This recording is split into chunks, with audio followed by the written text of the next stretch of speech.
Hey guys, Pascal here. Imagine this. It's rush hour, people are driving home, and you're waiting to cross the street. The light turns yellow, someone speeds up and flies right past you. Would you be able to remember their license plate? How about the color, make, or model of their car? What about a broken taillight or some other visible damage? If you're anything like me, memorization probably isn't your strong suit. And if you're a range reader, which I hope you are, you've probably seen our recent coverage on Spokane County flock cameras. What I described earlier, that's what these cameras do. Continuing the flock conversation from last week's episode, both Aarons were joined by Phil Neff. He's the research coordinator at the University of Washington's Center for Human Rights. The Aarons and Phil talk about what these cameras do, how they work, and the effects they're having on the people in our communities. You can find our Flock series, other podcast episodes, and more on our website, rangemedia.co. Thanks for listening, and on to the episode.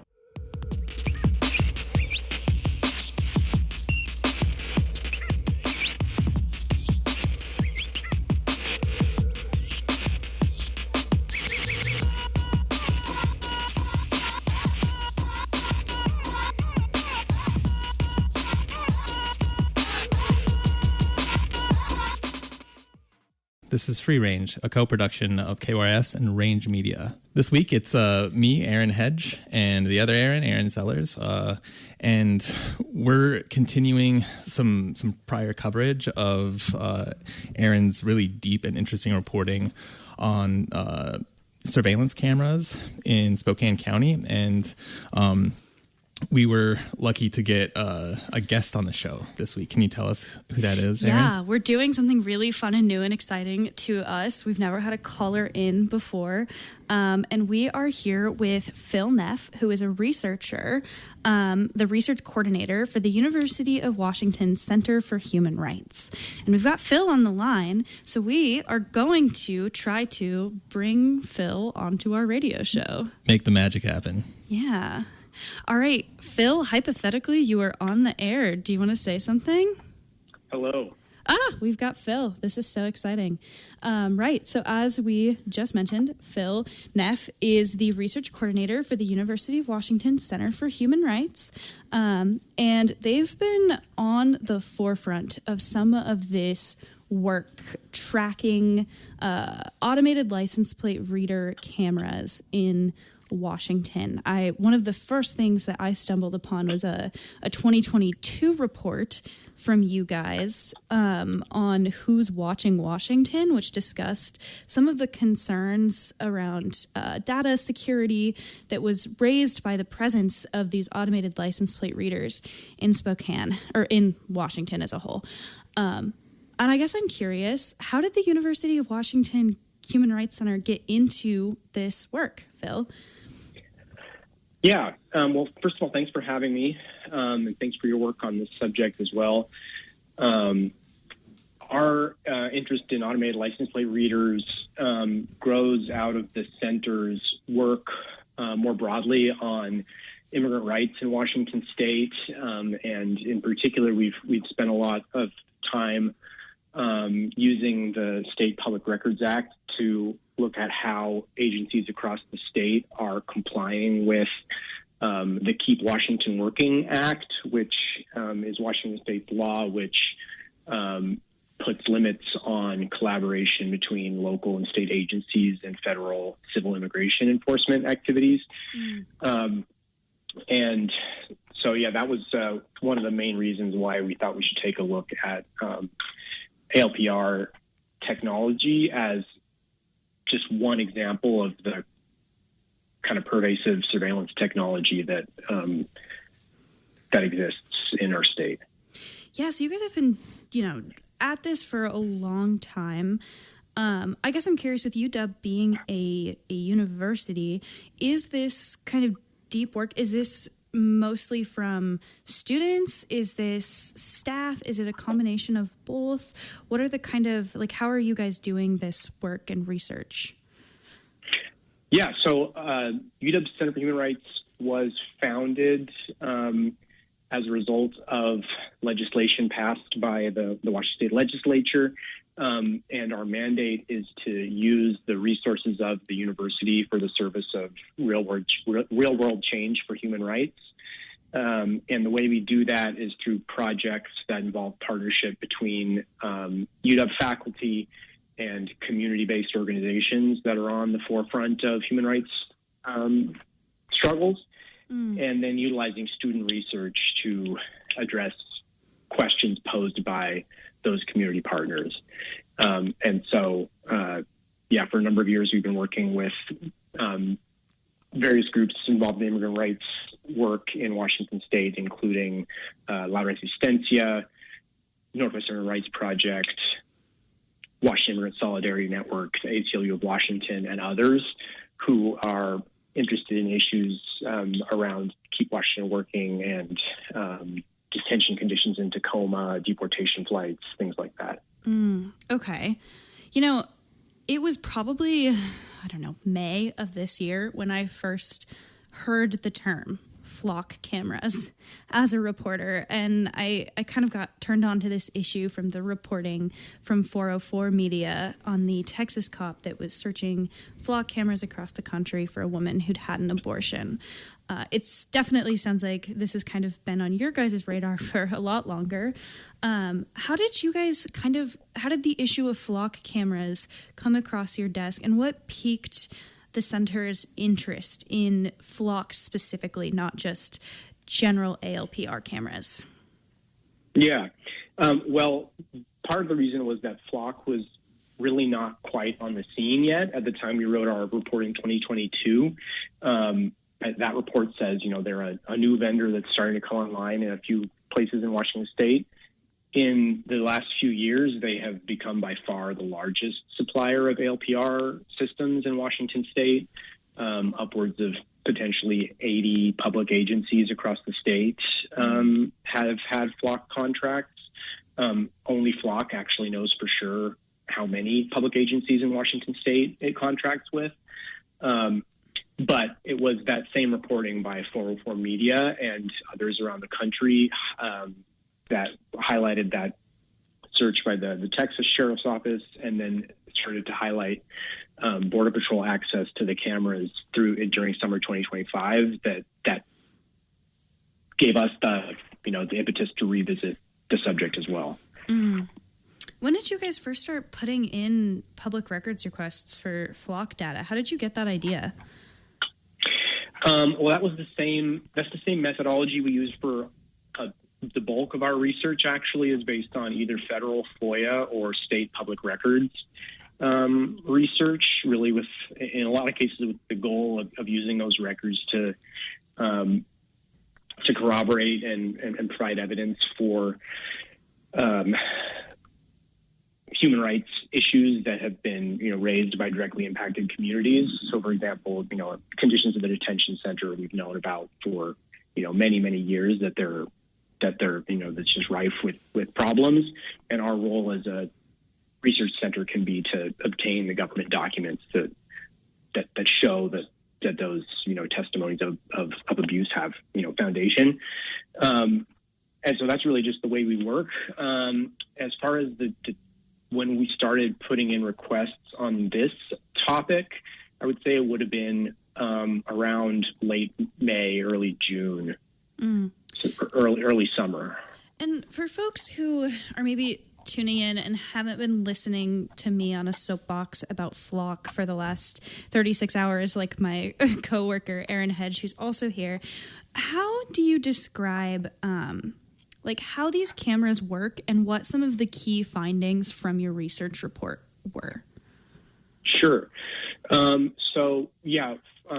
ALPR cameras, automated license plate readers, have been around for a long time. And what they essentially do is take pictures of passing cars and interpret the text in those images to create, and then say, this text was seen at this place at this time.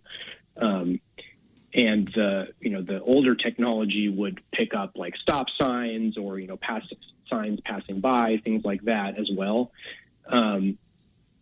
You get a lot of, false hits. The functionality that Flock advertises for their system is that they have a proprietary AI-powered algorithm that interprets the photos not just for license plate text, but also for details like the make and model of vehicles. They say that you can search for, a red Subaru with a broken tail light with partial license plate XYZ, things like that. Their systems are also, and this is common to other ALPR systems as well, but their systems have the ability to interlink with other systems operated both by private users and public agencies, so that you can, search data shared by other users and vice versa. Hedge, you look like you had a question. So I'm interested to get into, like, it's fascinating how this technology works and how y'all have done the research. On October 21st, y'all published a report titled "Leaving the Door Wide Open: Flock Surveillance Systems Expose Washington Data to Immigration Enforcement." And if you know anything about Washington's legal system, like there's a state law that says that state we know and local, this is for the people who are listening. Yeah, state and local agencies are not supposed to help with immigration enforcement. Can you just give us some of the bigger observations that you learned and that you published in this report? Yeah, what did you all find?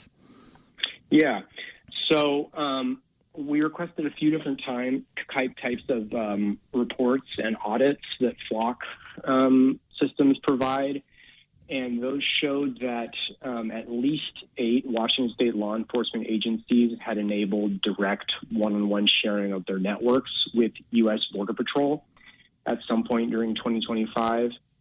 In addition, at least 10 other police departments had Border Patrol searches in their networks, despite not having shared their networks directly with U.S. Border Patrol.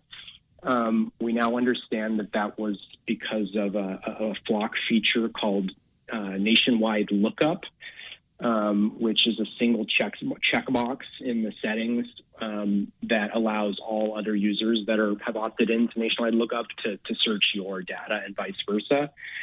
And at the end of the summer, what we learned from a blog post from Flock is that they had an undisclosed pilot program with Border Patrol and Homeland Security investigations since at least May 2025 that allowed those two agencies to search the data of any other Flock users that had turned on Nationwide Lookup. And importantly, none of those users were informed of that. Flock had previously said, publicly, we don't have any contracts with federal immigration enforcement. But the fact was that over the summer, Border Patrol in particular was doing, thousands, if not tens of thousands of searches of networks across the country because of Flock's, decision to give them access to Nationwide Lookup. And when we let Washington state agencies know about this, all of them who responded said they had no idea, including some of the ones that had enabled one-on-one sharing explicitly with Border Patrol, say they don't know how that happened. And yeah, so it was, major breach of trust at minimum. And Flock has indicated that pilot program was terminated in August, and that Border Patrol and HSI accounts are now inactive. And they've made statements about doing better moving forward. It's just an example of the danger of these technologies, which are, operated by for-profit third parties, and by agencies that don't always know exactly all of their functions or, who's looking at their data. So it seems like, some of the agencies may have had given federal agencies access intentionally. They tell you they didn't know how that happened, and then other agencies had given access through a different function of the system involuntarily, and Flock didn't really. It seems like they weren't being very transparent with their customers about like how those things worked, and because Border Patrol and other federal agencies have opted into this national lookup function, to some level of inadvertent action by Washington agencies. There's this huge network in Washington that Border Patrol and other agencies can use, despite Washington codifying that agencies can't help with immigration enforcement. So at the most, it seems like the most charitable explanation of this is that like there was a huge, just like black hole of information that wasn't available, and it was a loophole into Washington's sanctuary laws. Am I reading you right? Yeah, I think that's a fair characterization. I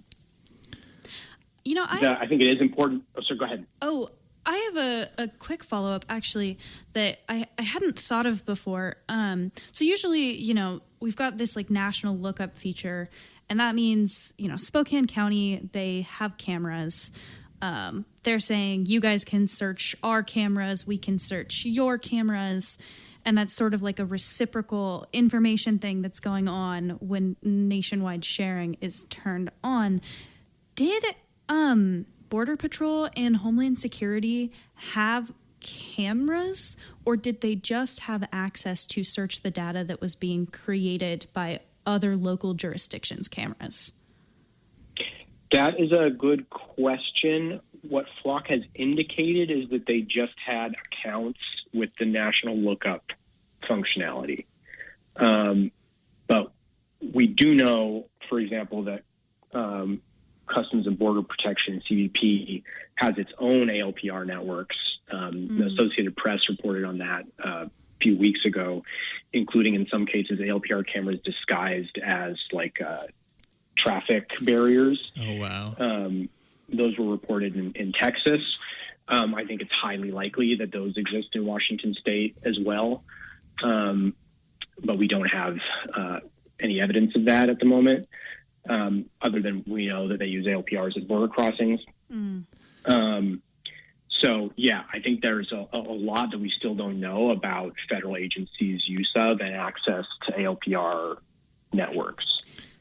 Are you saying it's likely that that those cameras may exist in Washington because is that just because we share a border with Canada? Yes. Okay. And I think so. I've seen one of these network audits. They're huge. There's I just got 6 months worth of data back, and there's like over 2 million search results. And obviously there was some of the really big things that stood out to me personally when I was flipping through this data. It's pretty obvious when a search is made by Border Patrol or when a search is made by Homeland Security. And I think those are some of the things that you've touched on. But when you guys are going through these massive data files, are there any other red flags that you were seeing, or any other ways that information about immigrants or sensitive information about Washington residents was being accessed by either federal jurisdictions or other municipalities? Like, was there any other kind of keys that you guys were looking for when you were searching for ways that immigrants' data was maybe being accessed? Yeah, the other main finding of the report was what we called side door searches in the report, and those were searches made by like an agency with a Flock system on behalf of another agency. And so you would see searches mostly from out-of-state law enforcement agencies with keywords like ICE or, immigration by local or state police agencies that, that's not their jurisdiction unless they have 287G agreements to enforce immigration. Those agreements are illegal in Washington state explicitly.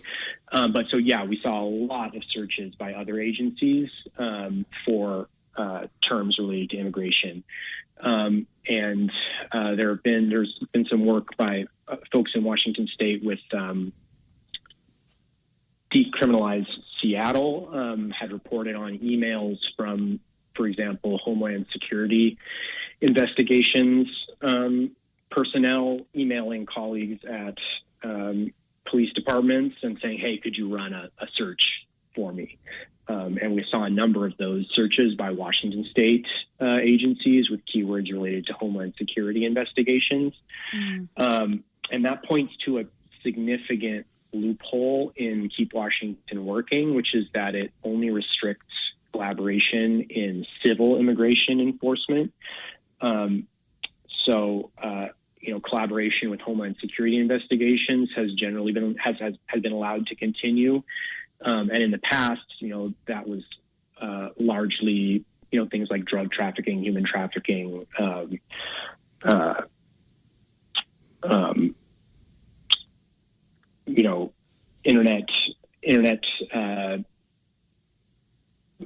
internet criminal material, things like that.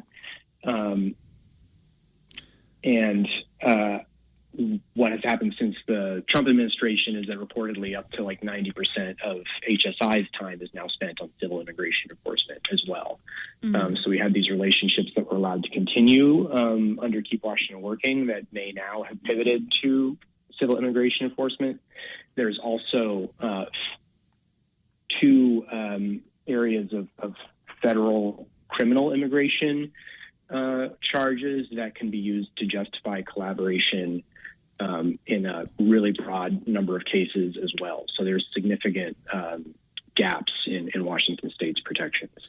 Right. And I know there was a report that came out, I think from the New York Times or maybe Washington Post this week that was breaking down detainments under the Trump administration, and most of those had nothing to do with criminal charges, or the people that they were detaining did not have criminal charges. So when I see all of these, searches from these departments that are kind of pivoting to doing immigration work, it isn't hard for me to believe that Washington officers might be making searches, and maybe even in good faith. Maybe they think that they're, making a search for a criminal matter.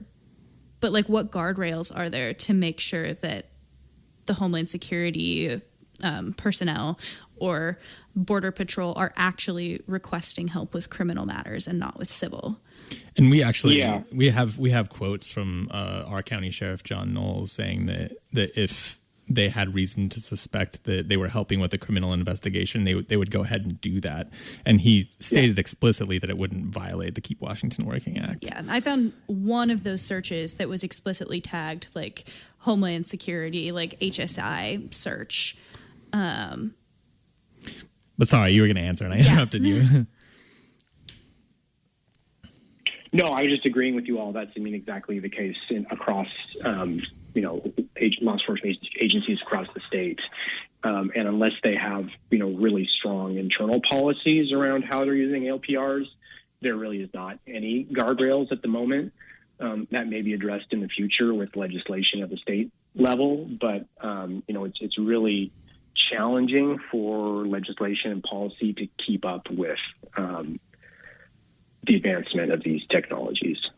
That makes a lot of sense. I'm curious. One thing that I saw in looking at Spokane County's network audit, they say in their internal policy documents that just searching for something vague like investigation or INV is not an acceptable use of the technology. That's what they say in their training materials.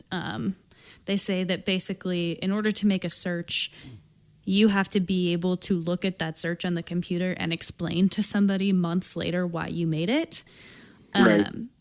And yet there were still, I found like 80 searches just of investigation, like the word investigation with no case number attached. And I guess I'm curious, is that like a broad phenomenon across the state? Like, is that something that you were seeing in the network audits that you guys were reviewing too? Yeah, and I think it's nationwide. it's just such a common keyword. So I'm completely speculating here. I don't know. I have had no access to actually use Flock's system, but I wonder if there are, even like default keywords or something, if investigation is one of those, because it's just so common. But maybe it's just the first thing you think of to put in there if you don't want to put a detailed reason. There was just a report that came out of Oregon today from the Medford, Oregon Police Department that they found 20 searches where the reason keyword justifying the search was he. Mm. Oh, wow. As in laughing. Like laughing. Yeah, so, laughing. Yeah, that's pretty bad. There's also an EFF report from a couple months ago that showed that there are a significant number of searches nationwide that actually use keywords that include a slur against the Romani people, which I won't use on your program, but so it's just I felt the number of issues are whatever you can think of. And I think one of the most important things I was like looking through the data file, and it's huge, so you're just like keyword searching anything you can think of, and I'm like, I had the same thought. I started keyword searching slurs into this massive multi-million data set thing, trying to see if anything would come up, and like, to their credit, not much did, but there was definitely a few searches that did flag for things like that. So one of the interesting things about this is like, I feel like it's just prudent to have like really specific guidelines about how officers can search these systems, but we see them doing it in these really vague ways, including what you just cited, he. Can you explain to us like why that's important, why it's important to have like pretty specific policies on like how, like what keywords agents can use? Like what is the thing that goes wrong if somebody's using really like kind of really broad-based searches? So and this is speaking just specifically to the Flock system, but the reason keyword is essentially like the only record of the motivation of the search that is maintained by the Flock system itself. So unless your agency has some like other form you have to fill out to justify, logging into your Flock account and doing something, it's going to be, as you said, like, can you remember months later why you did that search? And so for, independent researchers or the public, that might be looking at these logs and trying to determine how these systems and how their tax dollars are being used, it makes it really hard to have that accountability. We called out in our report a couple cases where, for example, the reason keyword was BP, which we presumed might relate to Border Patrol or ICE. And then when we published the report, or shared the report with those agencies, they said, well, actually BP meant Bellevue Police, or actually ICE. That was because someone called 911 because there had been an ICE detention and their car was left on the side of the road and the family was calling to try to find the car. And those explanations, but those are satisfactory explanations, right? But we're just taking the word of those agencies at that point that's what happened. There are other issues. Yeah, go ahead. So there's just like a level at which like those vague terms could be used. They provide an environment of like plausible deniability. Like, oh, we were doing this other thing. Exactly. Okay. Yeah, okay. Go ahead. Or there's just no bar at all. But then Flock's response to this report and some of the other criticisms that are coming out is, okay, well, we're going to disable all searches in Washington State that use the keyword immigration or ICE. Well, that doesn't solve anything if you can just write investigation instead.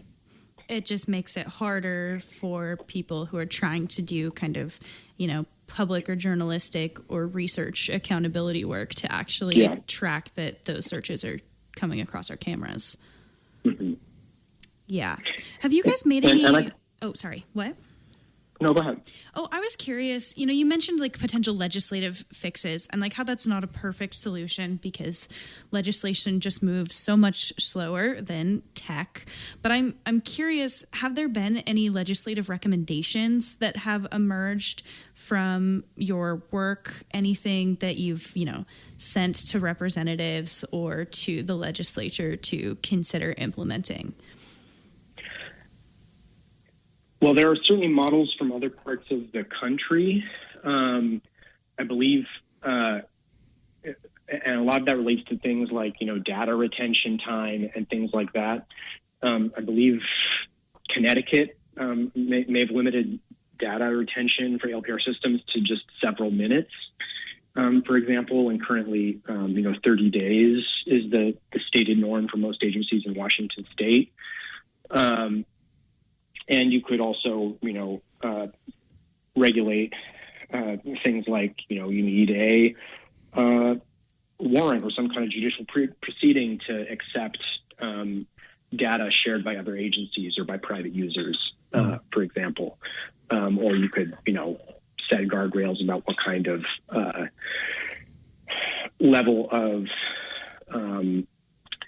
evidence is necessary to make, like, for example, a stop or something based solely on ALPR data. There was a case, I believe, out of Redmond just a month or so ago of a person who was misidentified by an ALPR hit and,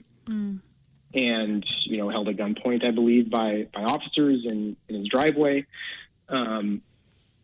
So, yeah, there's a lot of approaches that could be taken, and generally it would involve strengthening provisions around minimal data retention, except for audit and accountability purposes, and higher standards for making searches in the first place, for sharing data, or for making law enforcement decisions based on ALPR hits.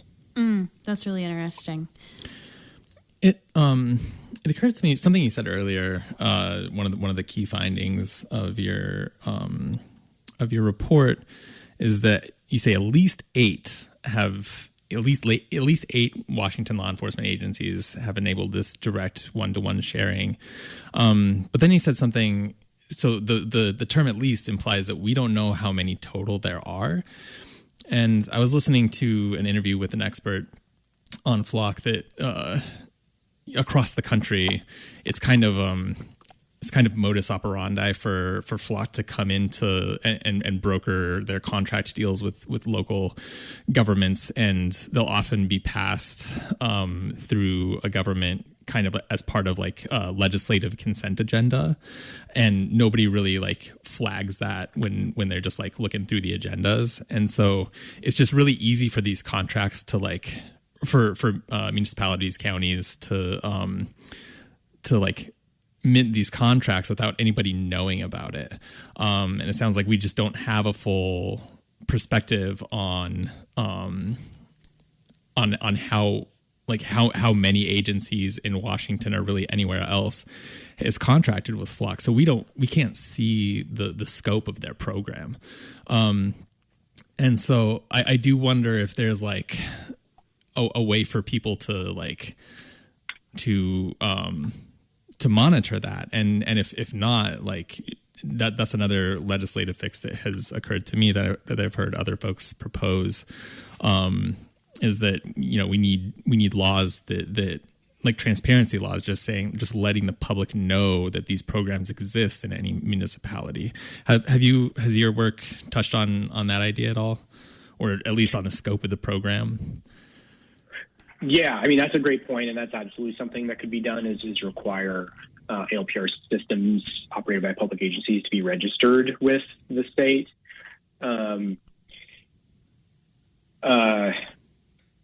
The reason we said at least in our report was because, for one, our report is not comprehensive and wasn't intended to be comprehensive.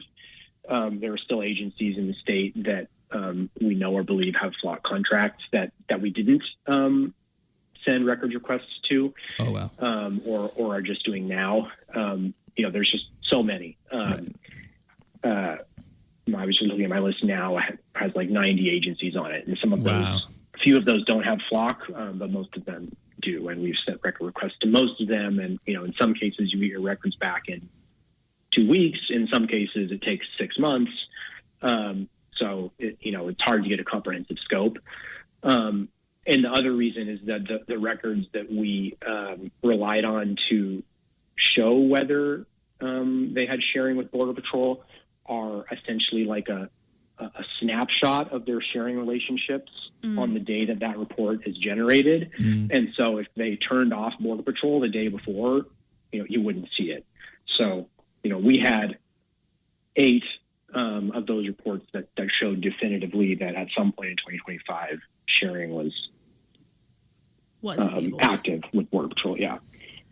Has there been any, and it's totally okay if the answer is yes, but I don't want to reveal it to the world yet, but has there been anything big that has happened since your report came out? Any big governmental changes, or, did anybody give you guys new data that has either added to or shifted your findings? Is there anything kind of new since that October 21st piece? Yeah, well, the response to this has been really off the charts. Level of interest and concern about this issue. A number of agencies have, and not entirely due to our report. There's been there's been this parallel process around a court case to decide whether the raw images captured by flock cameras and other ALPR systems are public records or not. And that was resolved, about a month ago. To say, yes, those records are currently subject to the Public Records Act. So anyone can, go to their city or county and say, hey, give me, images from the cameras for, this date and time. And there are some obvious privacy concerns about that. And that's been an issue as well. But in this, environment of both our report on the Border Patrol sharing and these public records concerns, a number of agencies have suspended or canceled their systems in the last couple months. So that's been one major change that we've seen. And then so for our purposes, for research, we've been trying to follow up on specifically how is ICE and how are other federal immigration enforcement agencies using license plate data in their enforcement actions.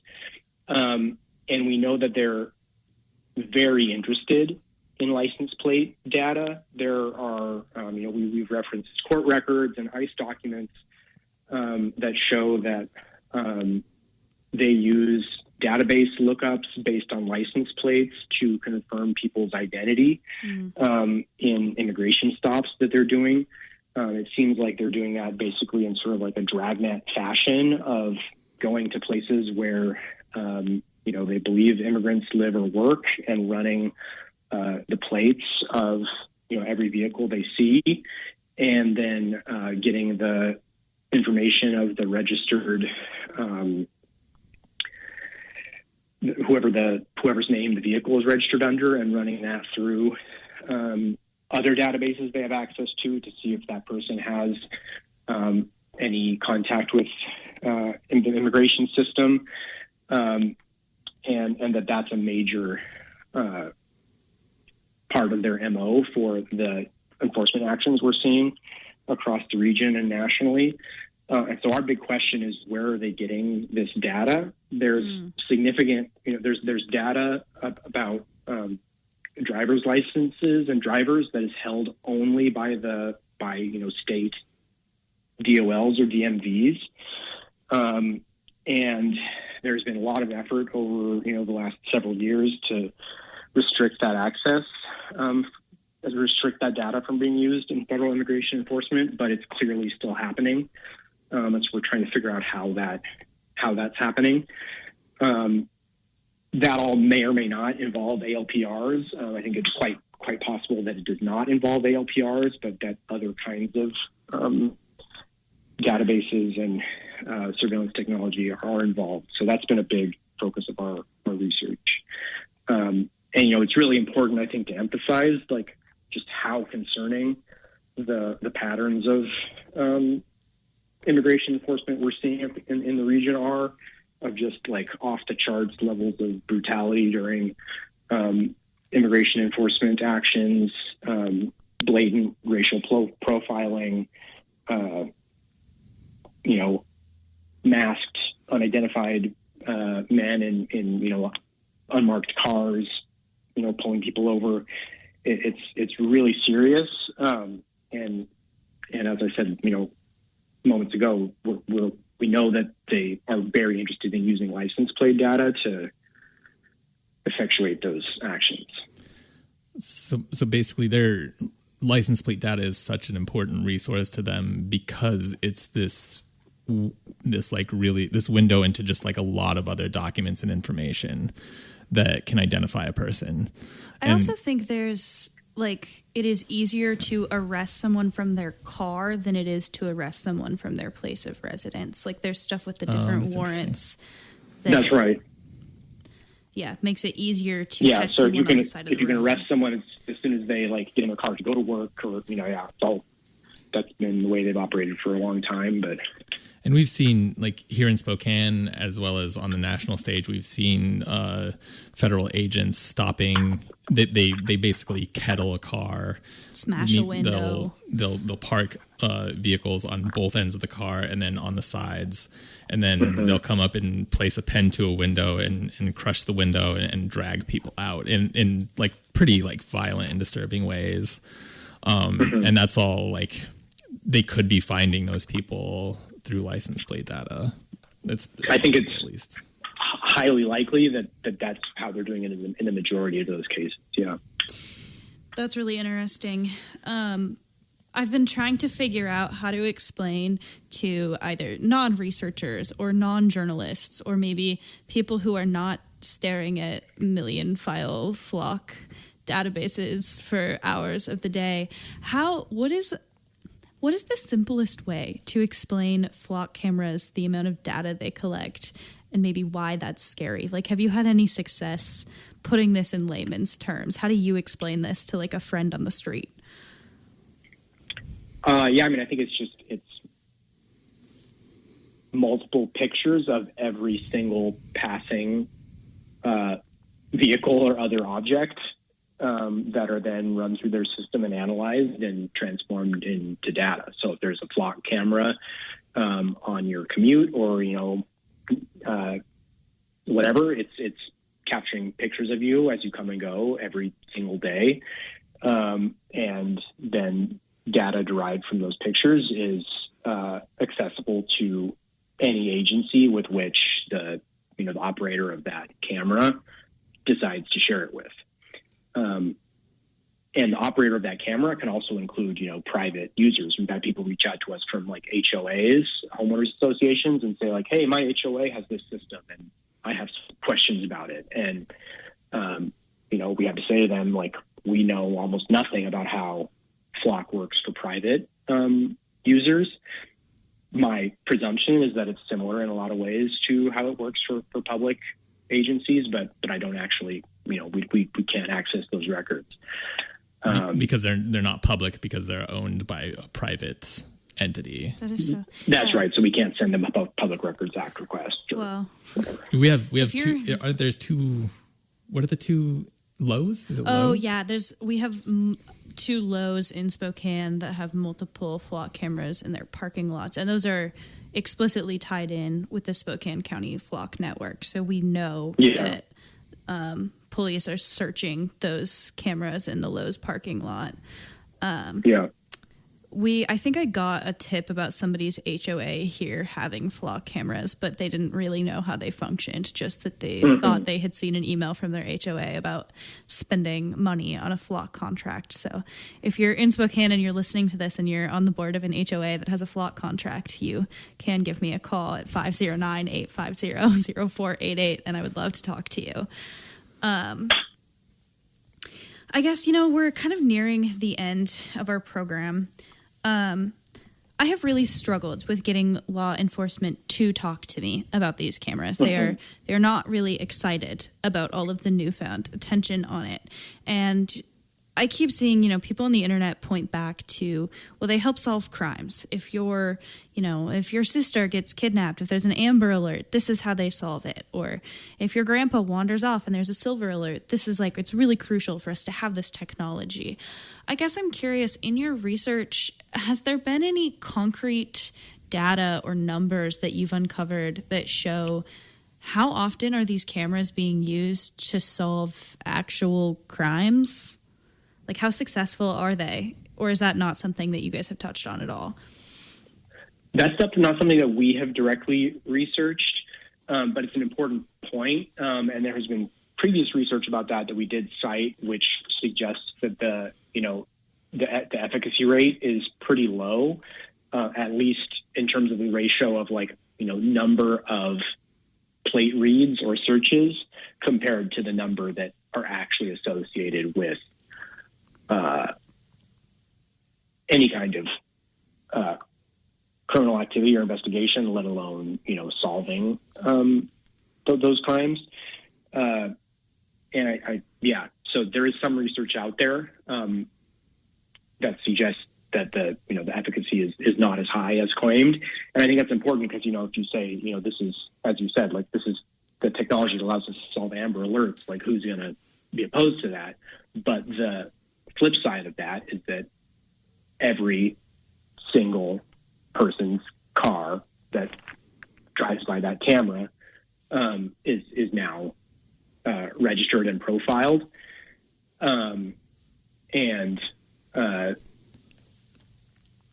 we do not know that this is happening yet, or with Flock in particular, and this is a danger of surveillance technologies in general. But if that information were to be aggregated with other kinds of information, that can create really detailed profiles of anyone out in public, where you go, where you shop, where you work.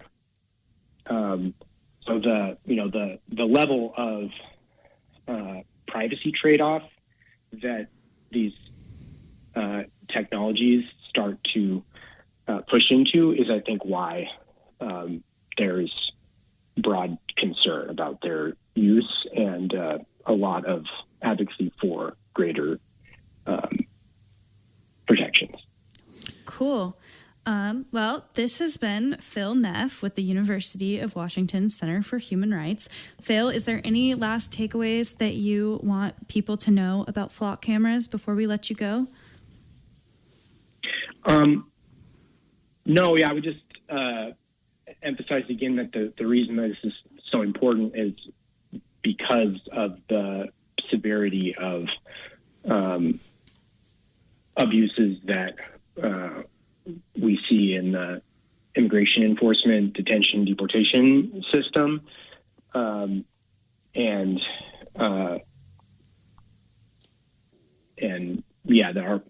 that's the motivation for our work is understanding the human rights impacts of these technologies.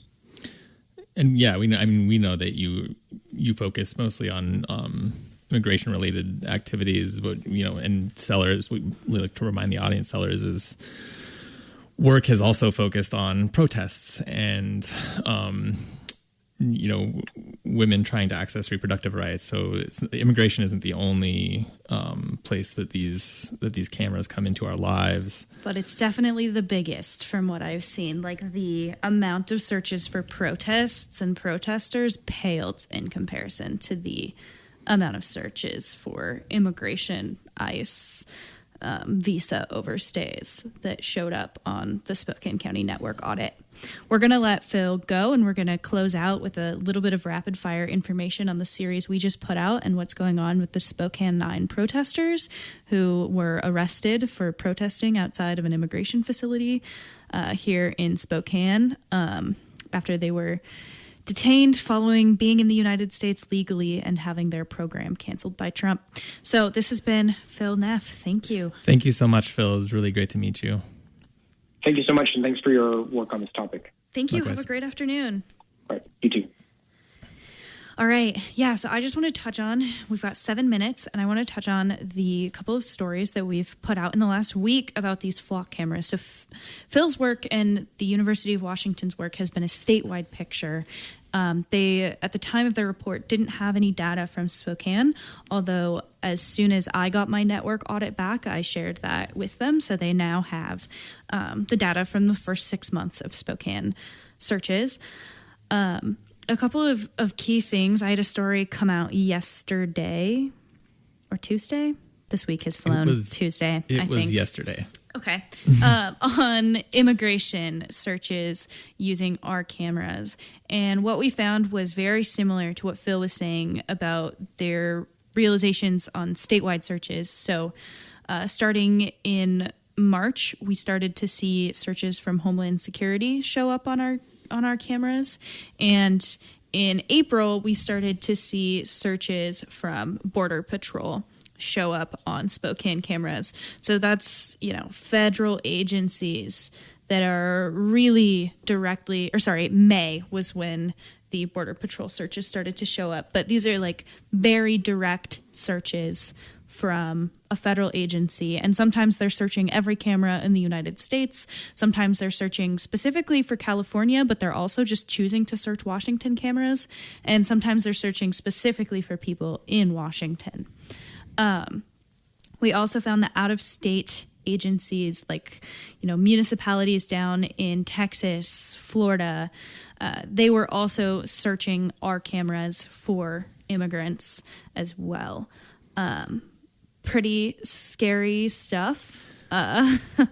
We also just found a ton of searches where they were blank, like we mentioned, or said investigation, or just had the number 1. So kind of like vague or non-specific searches where it is impossible to know what that officer or deputy was searching for in that moment, which makes it really hard to audit these searches for efficacy, for are these appropriate uses of the technology? Is this even a legal search? Is it some guy searching for his ex-girlfriend, which we've seen from a cop elsewhere? I think it was Kansas.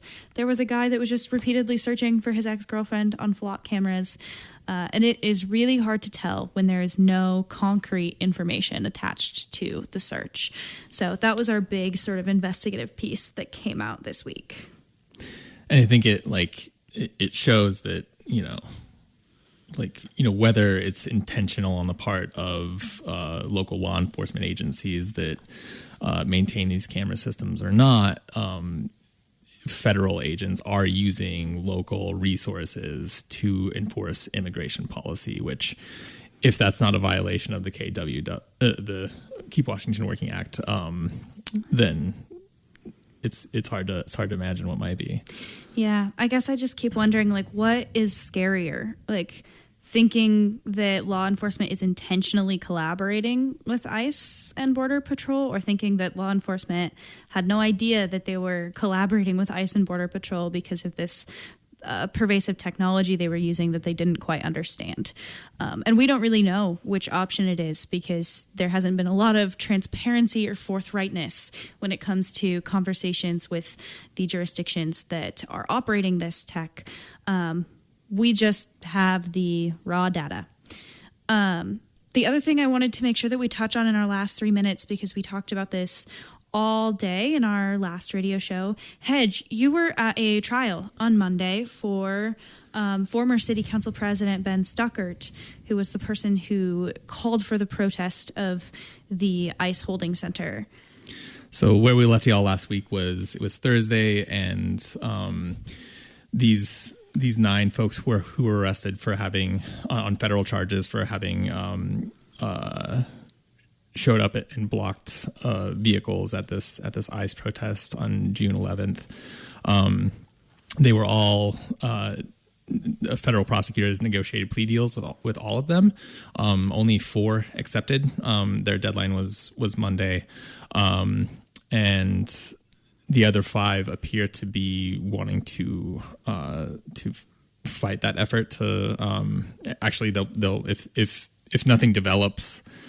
If there's no new plea deal negotiated, they'll go to trial. And I had I think as we discussed last week, this is going, if everybody accepts a plea deal, it kind of sets a precedent, them saying they did something wrong for showing up to an ICE protest. But I think another implication of it is, I talked to the father of one of the folks who was arrested, Bajam Abawala Sr., who is a former Army intelligence analyst, and he said that these cases are weak. I think he sounded very confident that his son would win his case, particularly because it's pretty obvious that they targeted minority communities, underrepresented communities, queer folks, racial minorities, and that's kind of like the people that they went after. And so there's still going to be developments. Some of the trials will likely go forward, but it's going to be months before we know any new information about that. But stay tuned. We're going to keep reporting on it. All right. This is Free Range, a co-production of Range Media and KYRS. I'm Erin Sellers, that's Erin Hedge, and we'll be back with Free Range next week. Bye, everybody.